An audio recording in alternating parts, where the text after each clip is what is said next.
essa palavra cosmogonia tem uma amplitude, não é?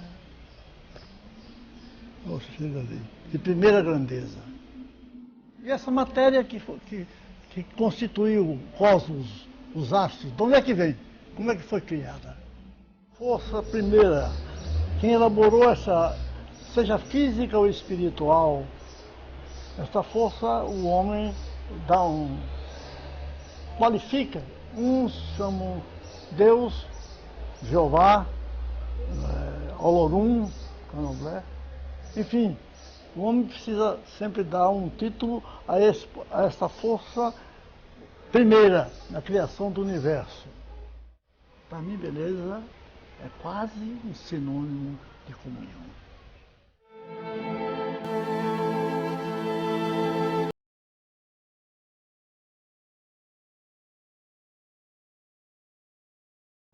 Nós temos que usar um processo metafórico. Ou seja, tem que contar a história do próprio artista e pô-lo em contato com a história da própria vida ou do próprio universo. Isso é uma passagem que só pode ser, eu não sou filósofo, nem pensador, né, muito menos cientista. É a relação do artista com a natureza, com os homens, através do quê? Desta percepção espiritual, sensorial, com todo o cosmos, ou seja, com os símbolos que o homem cria e que percebe, do qual ele é um intérprete. O artista, ao meu modo de ver, é um introdutor, um tradutor, um transformador desta herança de percepção do cosmos, através dos seus credos.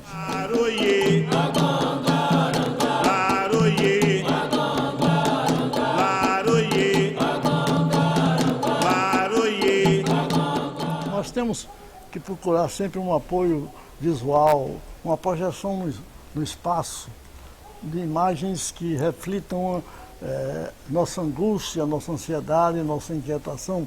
E uma delas, me parece que é bem representativa da nossa herança cultural, brasileiros, baianos,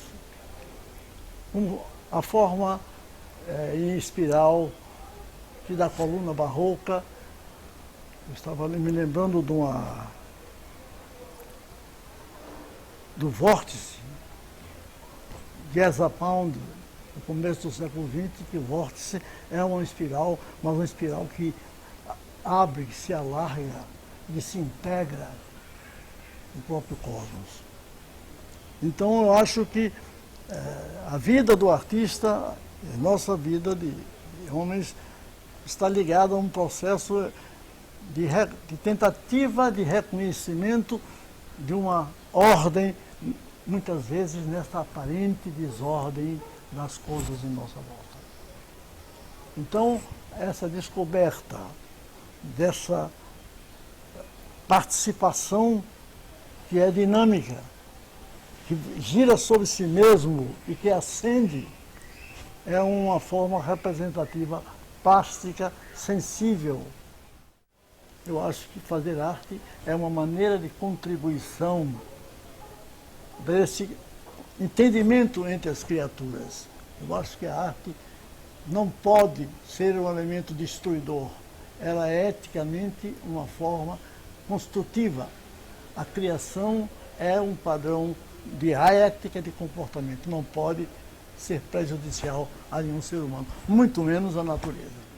Camille Torrent,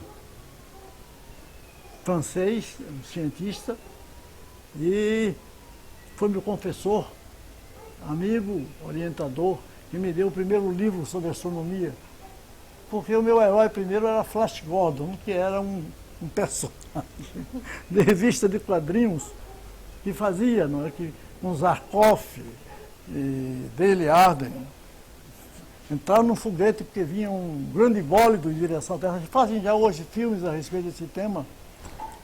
Então eu vivia sonhando com esses mundos fantásticos, né? O inimigo Ming, mal. Essa aventura, isso ficou, me marcou. Daí foi ser levado, através do padre Torrent, por essa visão cósmica, sideral, aí está, em contato com uma ciência que era a astronomia. Ele era um grande naturalista, Torrán. Me lembro que de vez em quando entrava na sala e estava lá mostrava um objeto estranho, uma forma, dizendo, meus filhos, isso aqui é um dente de megatério. Isso aí, tudo isso mexia tremendamente, a natureza, as confissões que nós fazíamos, porque era meu confessor. Então há uma lembrança positiva desse período disciplinar do Colégio Interno Antônio Vieira. Não podendo ser astrônomo, eu comecei na fazenda, comprei o telescópio que foi vendido pelo Sodré da Gama, que é o diretor do observatório. Eu comecei então na fazenda a me interessar, a pesquisar. É a minha experiência com os elementos telúricos. Eu comecei então a ir para o Vale do Paraguaçu e ver aquelas grandes pedras gigantescas. Então eu me vi como um pequeno homem na frente de esculturas gigantescas criadas por uma dessas entidades, seja Alá, seja Deus, seja Olorum. Então eu comecei a ser eu mesmo um espectador de uma fantástica exposição de esculturas gigantescas. Por que no colégio a matéria que mais me agradava era desenho?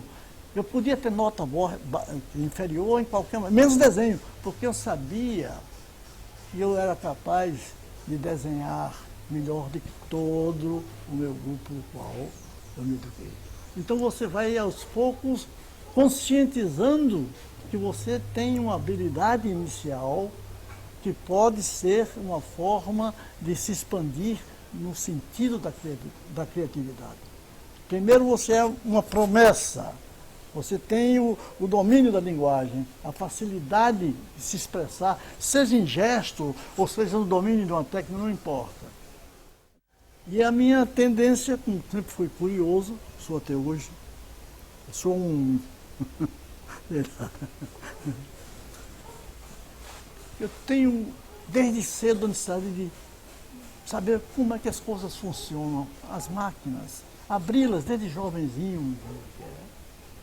Tem uma curiosidade que mantenho ela até hoje, não é? Se é algo que eu posso pôr as mãos, eu quero ver o que é que está dentro. Da minha aí a necessidade de plasmar, de fazer outros elementos, ou de gente na forma, na atuação de fora para dentro, ou tirando de dentro para fora, é isso aí, ou apropriando algo parecido. Nós nos esquecemos de muitas coisas, não é? Então quando eu vejo as coisas de Rodin, que havia, segundo informam, visto e pegado em alguns dos esboços de modelos de Miguel Ângelo. Então aí o modelado de Rodin ser tão diferente dos trabalhos executados em granito, em mármore especialmente, não é isso, em que as pedras são mais alisadas. Ou seja, ao longo da minha experiência, se é possível resumir um pouco, eu comecei a descobrir que esse diálogo meu com os materiais se tornava cada vez mais fundamental. E que cada material, eu diria assim, sua auréola, seu elo, sua alma, cada material tem uma consistência, uma temperatura, transmite ao tato uma sensibilidade qualquer. Então esse diálogo com os materiais, para mim, é a parte lúdica. Eu sou inquieto, pesquiso, construo, mas basicamente em cima de um prazer imenso táctil. Mesmo quando eu uso para tirar e fazer um vazio, não importa. Entende?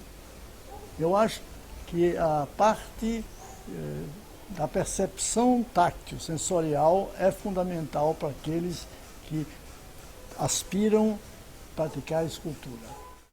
E eu ainda topo aventuras dessa altura de minha vida.